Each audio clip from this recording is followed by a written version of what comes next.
All right, now we've got the battery unhooked. Now we're gonna go ahead and unhook the actual relay from the motor. See how easy that is.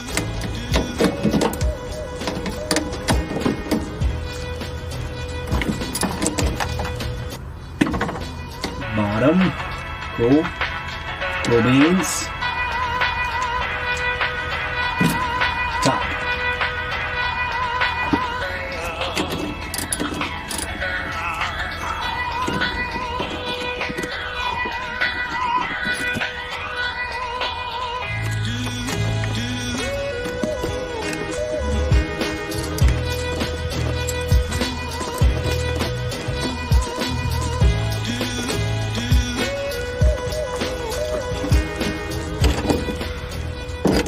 All right, as you can see, you might have to get a wrench and a socket set for this because the